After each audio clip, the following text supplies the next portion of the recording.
À la une de l'actualité ce soir, une grosse interrogation sur l'hygiène alimentaire. Quelle qualité de poulet dans nos assiettes? C'est l'affaire dite de poulet à l'aiguille qui vient lancer un pavé dans la mare. Ce soir, nous y consacrons un dossier. Il y a certes le danger physique comme l'aiguille justement, mais le poulet peut bien contenir bien d'autres dangers. Un biochimiste nous en parle. La Ligue des consommateurs, elle interpelle les citoyens. Vous les entendrez dans ce journal.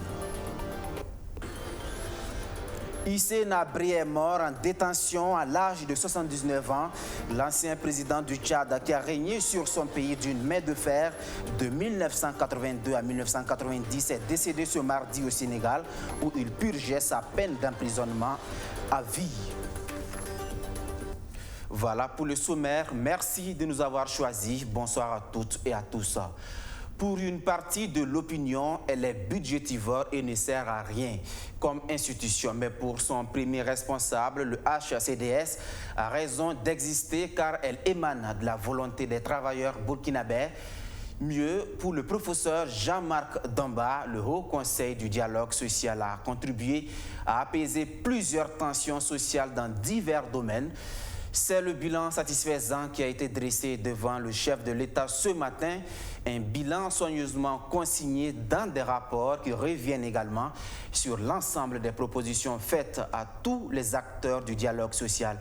Plus de précisions avec Jean-Marc Damba, président du Haut Conseil du dialogue social.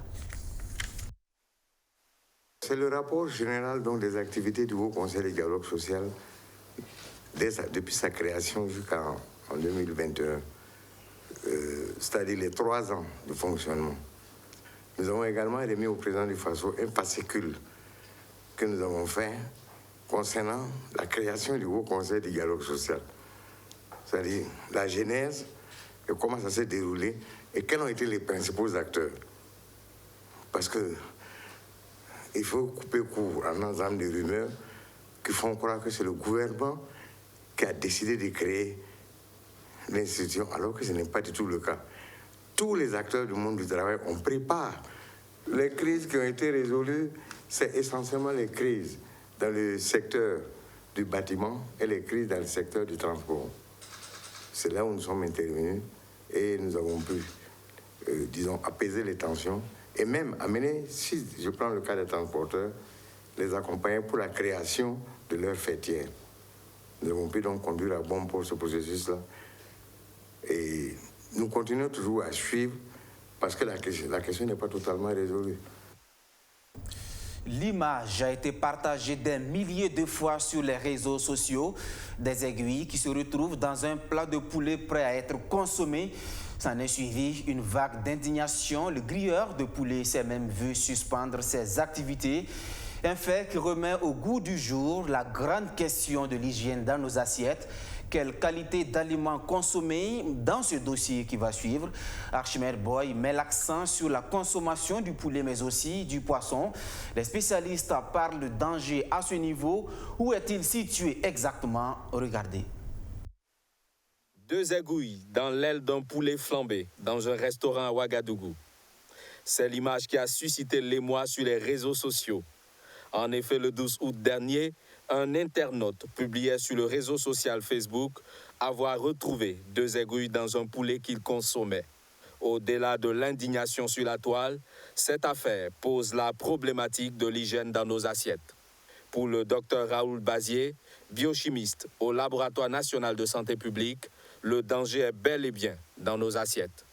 Donc en plus du danger physique que l'aiguille peut en elle-même constituer un danger pour le consommateur parce que c'est un objet tranchant qui peut le blesser par la bouche ou bien si c'est des aiguilles de petite taille qui peut dissimuler même dans son tube digestif pour perforer même par là. Donc au-delà de ce caractère métallique, j'allais dire de l'aiguille, il y a aussi qu'il peut être contaminé par d'autres types de dangers, de contaminants chimiques ou biologiques, et bon, qui va concourir toujours à exposer le consommateur à un certain nombre de maladies, à un certain... Celui qui a soutenu récemment sa thèse sur la composition et les risques chimiques associés à la consommation des poulets fumés et grillés au Burkina, soutient qu'il ne faut pas pour autant avoir peur de consommer le poulet flambé. Il invite plutôt les vendeurs à se préoccuper de la santé des consommateurs. Notamment par l'observance d'un certain nombre de bonnes pratiques d'hygiène, de bonnes pratiques de transformation, mais aussi de demander aux consommateurs aussi d'être vigilants. Je pense que le monsieur qui a pu observer cette aiguille-là a été très vigilant, sinon ça aurait pu créer un problème et on allait se retrouver dans une situation assez particulière. C'est justement cette vigilance que recommande la Ligue des consommateurs, chez qui cette nouvelle a causé une onde de choc. Face à de pareils cas, la Ligue demande aux consommateurs d'avoir le réflexe d'exposer leur plainte aux vendeurs, séance tenante. Mais au-delà, il peut saisir la Ligue des consommateurs. Si d'aventure cela s'avère nécessaire, nous pouvons assister la personne en justice pour réparer le tort que la personne aurait subi. Selon Dasmané Traoré, ce cas devrait désormais inspirer les consommateurs à ouvrir davantage l'œil et le bon quant aux produits qu'ils achètent. Hormis le poulet, il pointe du doigt le poisson étalé à certains endroits de la capitale. Tout le monde connaît le poisson, l'odeur du poisson, le goût du poisson qui est attrayant et même très attrayant pour les mouches. Pendant que le poisson est étalé, vous n'avez aucune mouche qui le visite. Alors, ça veut dire ce que ça veut dire. Pourquoi les mouches refusent le poisson? Nous voulons dire que nous sommes grands, mais nous sommes avant tout des êtres vivants. Et nous l'achetons. Il ne faut pas l'acheter parce qu'il est appétissant, il est gros. Mais il faut regarder tout ce qu'il y a autour de ce poisson, l'environnement de ce poisson, avant de s'engager. Parce qu'un poisson ne peut pas s'étaler quelque part comme des fruits. L'autre danger réside aussi dans le mode de conservation de ces denrées alimentaires. Malheureusement, ce à quoi nous assistons au niveau de ces poissonneries, la nuit on branche le congélateur, le matin on débranche pour attendre encore le soir, rebrancher. Donc à cette allure, naturellement, le poisson va se retrouver à un moment donné, bien entendu, en voie de putréfaction. Il n'est donc plus de qualité et ce n'est pas recommandé de le consommer en ce moment. La municipalité est consciente de tous ces dangers. C'est pourquoi, à travers son service d'hygiène, elle opère des inspections en vue de délivrer un certificat de salubrité nécessaire à l'ouverture et à l'exercice des restaurants. Un service très attendu dans ce cas précis. Cette affaire dite des 2 aiguilles dans l'aile d'un poulet flambé intervient un mois après que le pays ait annoncé la création d'un label pour le poulet bicyclette, l'une des viandes les plus consommées par les ménages, avec 80 000 têtes par jour pour la seule ville de Ouagadougou, selon les chiffres de 2018. Un poulet bicyclette qui subit depuis quelque temps la rude concurrence des poulets importés. De la consommation d'aliments au profit des hommes, parlons à présent de l'alimentation des animaux. Et l'un des aliments les plus prisés par les acteurs de l'élevage, c'est bien l'herbe. Nourriture première des herbivores. Il faut dire que la saison pluvieuse qui bat son plein au Burkina Faso en ce moment est propice à sa production, car l'herbe est abondante et également plus verte. Période donc de traite pour ceux qui en font leurs produits de commerce en milieu urbain. À Bobo Dioulasso, c'est un business qui est en vogue. Les jeunes sont dans tous les coins de rue, proposant aux potentiels éleveurs ces herbes servant de nourriture aux bêtes. Vous allez le voir, c'est une activité qui nourrit bien son homme, comme nous disent Kader Kondé et surtout Justin Daviré. Herbes fauchées, fraîches ou séchées pour nourrir le bétail, la vente du foin est une activité commerciale qui prend de plus en plus de l'ampleur dans la ville de Bobo Dioulasso. Il est vendu en petits tas dans plusieurs carrefours de la ville. Idrissa Sawadogo exerce le métier de vendeur de foin depuis une dizaine d'années. Nous venons vendre ici au bord de la voie car il y a de nombreuses personnes et c'est elles qui constituent notre clientèle. Depuis que nous sommes ici, Nous n'avons jamais reçu l'ordre de quitter les lieux. Ils nous demandent seulement de nettoyer les lieux après nos activités. Et nous faisons de notre mieux pour respecter ces compromis. Assisté par 2 de ses enfants, Idrissa Sabadogo se dit satisfait de son activité. Son métier lui permet d'avoir un gain journalier qui varie entre 2 000 et 10 000 francs CFA, ce qui lui permet de satisfaire ses besoins fondamentaux. Donc, on va faire. Nous vendons ces foins et avec cet argent, nous subvenons aux besoins de nos familles. Grâce à cette activité, nous arrivons à faire beaucoup d'autres choses. C'est arrivé. Pour les clients qui achètent le foin pour les animaux domestiques, la saison pluvieuse est une aubaine pour eux. Selon Aminata Ouedraogo, c'est la période à laquelle le foin peut se trouver en grande quantité et à bas prix. Ça dépend du moment. Quand il pleut beaucoup, il est difficile d'aller chercher à cause de l'état des routes. Sinon, c'est les moments comme ça. C'est moins cher par rapport à la saison sèche. Elles sont nombreuses les populations qui exercent le métier de vendeur de foin. Des vendeurs qui souhaitent voir la réalisation des marchés pour leur permettre d'exercer en toute légalité leur activité dans la ville. Elles aussi exercent dans le commerce, mais pas dans la vente d'herbes. Elles exercent leurs activités au niveau des frontières de l'espace de la CEDEAO, la communauté économique des États de l'Afrique de l'Ouest. Elles, ce sont les petites commerçantes qui font dans l'import-export. Le constat sur le terrain est que leurs affaires sont au ralenti à cause des procédures douanières hautement complexes et inadaptées à leurs besoins. C'est ce que révèle une étude de la CEDEAO sur le financement de la coopération allemande. Eh bien, pour y remédier, l'organisation ouest-africaine veut mettre en place des mécanismes pour faciliter le dédouanement des marchandises de ces femmes commerçantes. Maxime Ilboudo et Archimède Boy. La communauté économique des États de l'Afrique de l'Ouest, CEDEAO, veut simplifier les procédures douanières aux femmes commerçantes au niveau des frontières.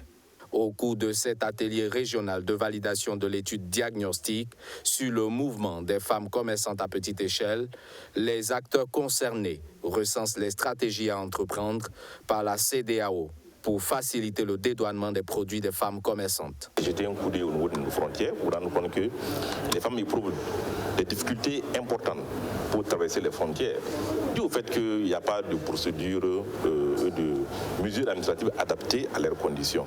Et cette difficulté est de nature un peu à diminuer en fait, les rentabilités au niveau des frontières et aussi les handicapés à jouer un rôle plus important dans l'économie. Et nous avons engagé une étude pour essayer de voir un peu quelles sont les contraintes dont elles font face et essayer de voir comment on peut apporter des améliorations à leur situation. 2 jours durant, les experts des États membres vont mettre en place un mécanisme de paiement simplifié de la fiscalité pour les femmes entrepreneurs transfrontaliers et lutter ainsi contre la fraude douanière. Ce projet vise à booster le volume des échanges commerciaux et à réduire les difficultés en lien avec les procédures douanières. Nos attentes, c'est la facilitation justement du commerce pour les femmes avec leurs produits agro-silvopastoraux à travers les frontières et puis de donner aussi une vue globale par rapport à cette étude de ce qui se passe, des difficultés que les femmes rencontrent et de leur donner une voix dans tout ça surtout. Pour le directeur de la réglementation, de la facilitation et de la coopération douanière, la question de la facilitation du commerce est un impératif pour l'atteinte des objectifs de l'Organisation mondiale des douanes. C'est pourquoi, au niveau de son institution, des efforts sont en cours pour digitaliser et dématérialiser les procédures douanières dans l'espace communautaire. Vous allez dans les frontières de nos différents pays, vous allez constater un mouvement important de femmes, des femmes commerçantes. Et au niveau de l'administration des douanes, il n'y a pas une procédure particulière qui est définie pour ces femmes.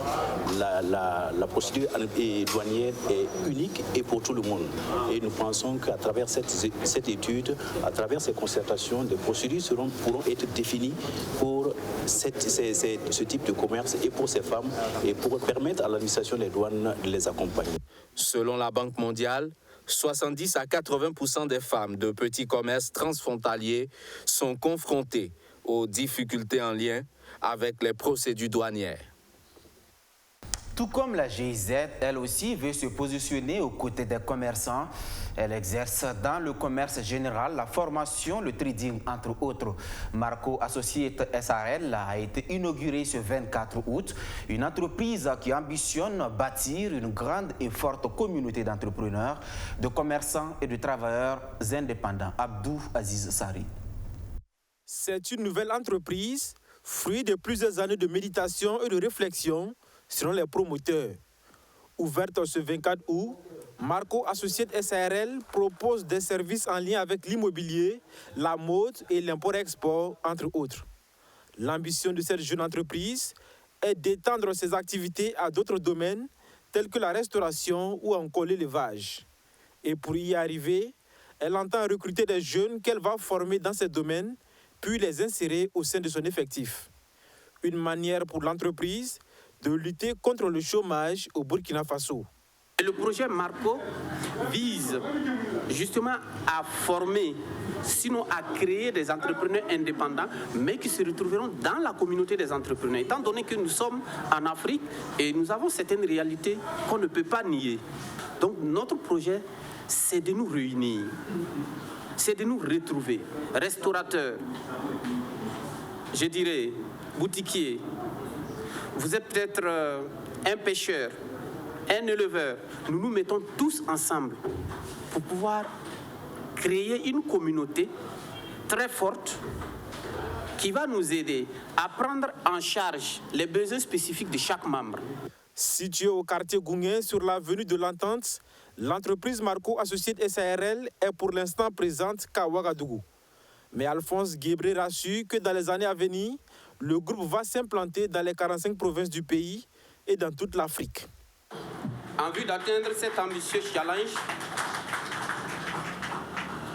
je voudrais ici même solliciter la compréhension, les conseils, l'accompagnement et le soutien de tous les citoyens africains, de tous les entrepreneurs africains, de toutes les diasporas africaines, de toutes les autorités politiques et religieuses africaines, de tous les artistes, footballeurs et chanteurs africains, et de la communauté internationale soucieuse du développement de la jeunesse. C'est en 2020 que l'entreprise Marco Associates SARL a vu le jour. Elle est une filiale du groupe Marco, un groupe qui a déjà ses marques de vêtements et de produits cosmétiques sur le marché. Le groupe Marco ne pourra pas faire l'économie de l'usage de l'Internet dans le cadre de ses activités.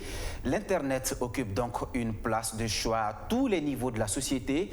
On parle de plus en plus de gouvernance de l'Internet.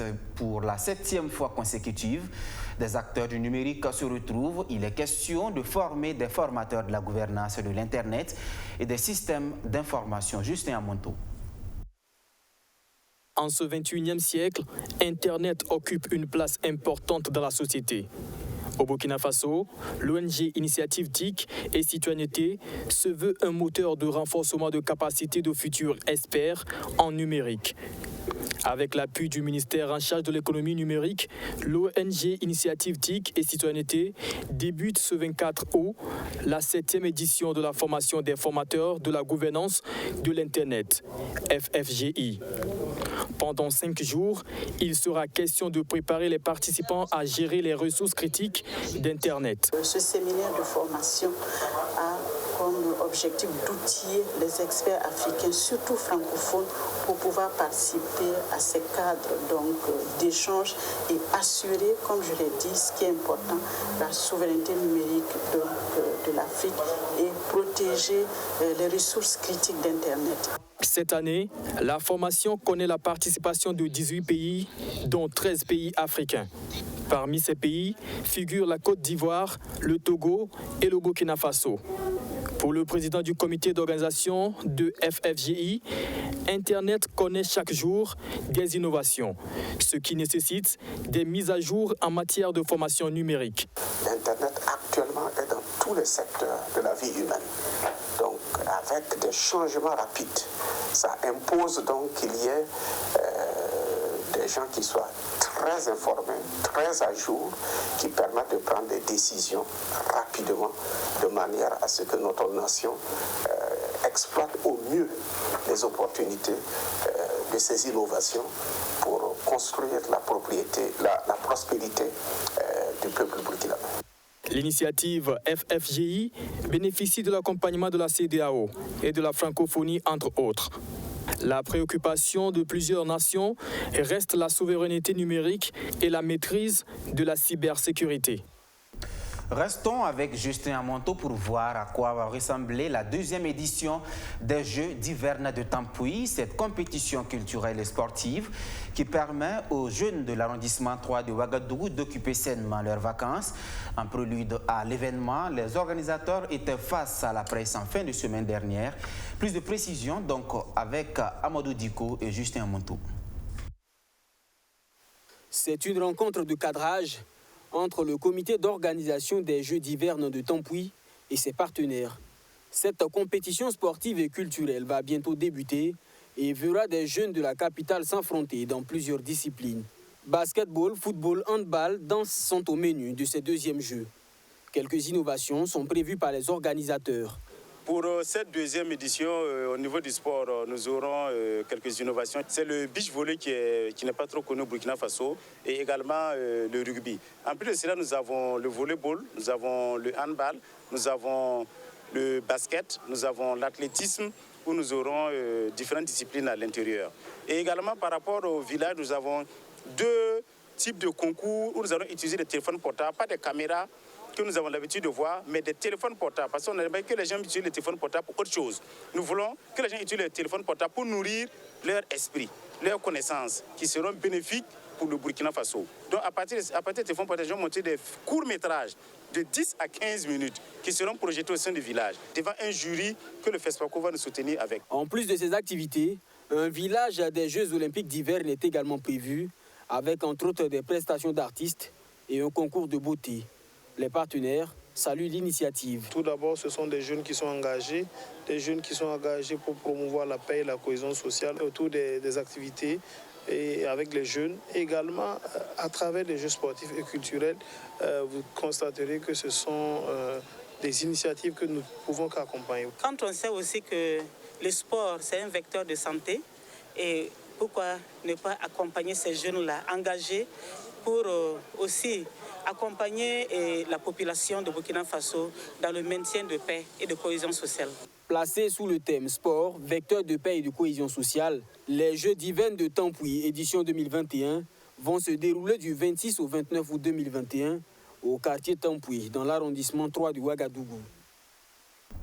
Je vous le disais en titre, Hissène Habré n'est plus l'ancien président tchadien révolutionnaire, présenté aujourd'hui comme l'un des dictateurs les plus sanguinaires au monde, est décédé ce mardi à l'âge de 79 ans au Sénégal, où il a été condamné à une prison à vie. Regardez. L'ancien président du Tchad, Hissène Habré, est mort ce mardi à l'âge de 79 ans.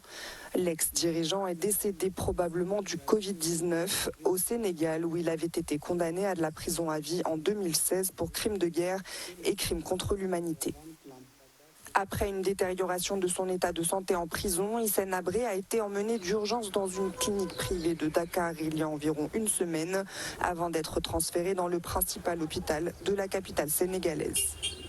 Au pouvoir au Tchad de 1982 à 90, Habré était un allié de la France qui le protégeait. Renversé en 1990 par un coup d'État, il avait trouvé refuge au Sénégal, où sous la pression internationale, il avait été arrêté en 2013. Hissène Habré avait ensuite été inculpé en 2016 par un tribunal spécial de l'Union africaine dans le premier procès d'un dirigeant africain jugé en Afrique pour des violations massives des droits humains. Il avait été déclaré coupable de crimes contre l'humanité, viol, exécution, esclavage et enlèvement. Une commission d'enquête tchadienne avait chiffré à 40 000 morts le nombre des victimes de la répression sous le régime Habré. Il restera dans l'histoire comme l'un des dictateurs les plus impitoyables au monde. Fin de ce journal. Merci à tous de l'avoir suivi. Si vous nous faites confiance depuis Bendé dans le Zunwego, soyez-en remerciés. À demain pour d'autres actualités. Bonsoir.